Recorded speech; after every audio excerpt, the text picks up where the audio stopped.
Hello. Okay, so inilah demo Genly Video Generator. So pengguna hanya perlu lakukan apa? Okay, upload product sheet ataupun gambar produk. Lebih baik upload product sheet lah. Okay, lepas tu kalau nak ada upload wajah, boleh upload wajah rujukan, character sheet atau gambar wajah. Lepas tu terangkan sikit pasal produk lah. Simple-simple saja apa kelebihan produk. Lepas tu pilih gaya visual. Okay, gaya style video. So katakan kita nak pilih UGC. Okay, sini ada 10 gaya visual berbeza, gaya video berbeza. Lepas tu pilih durasi lah. Okay, so saya katakan saya pilih 20. Okay, lepas tu tekan sahaja generate 30 storyline. So untuk part 1 dia ada 30 storyline. Maksud dia setiap gaya visual tu ada 30 jalan cerita berbeza. Okay, tu. Okay, straightforward saja pakai Genly ni. Cuma anda perlu ada Google Flow Credit. Tak kisahlah yang percuma ataupun berbayar. Okay, so ada 30 jalan cerita. Pilih yang mana satu lah. Okay, contoh drama meeting terhenti. Tekan. Lepas tu automatic video akan keluar secara automatic. So tak payah prompt, tak payah belajar apa-apa. Semua AI akan tolong buat. Inilah kelebihan Genly lah. Okay, so ini sesuai untuk laptop, PC dan juga Android, tablet, Android phone. For iOS, iPhone ni belum lagi sesuai. Okay, iPhone sajalah belum lagi. So kita nantikan Google release untuk iPhone. So dia akan keluar macam ni lah. So 20 saat video kan. So dia automatic tau. Tak payah buat apa dah.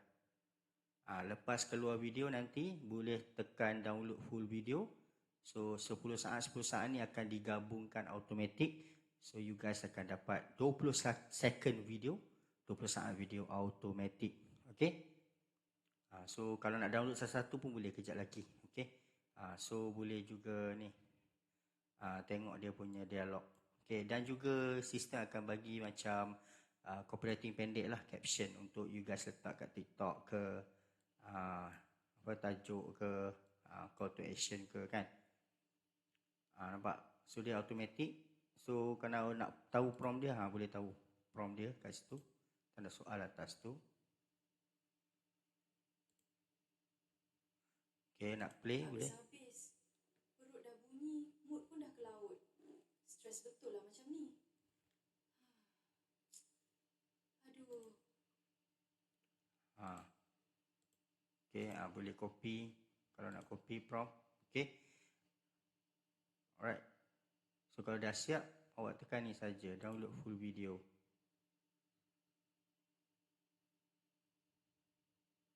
So semasa tekan download full video ni, last langkah terakhir, tunggu kejap lah dia cantumkan video 10 saat ni dengan 10 saat ni.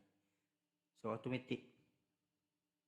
Tak payah guna otak, tak payah buat prompt, tak payah buat gambar. Just perlu upload gambar product sheet, rujukan gambar product sheet. Okay, gambar produk, brief sikit, bagi maklumat sikit pasal produk.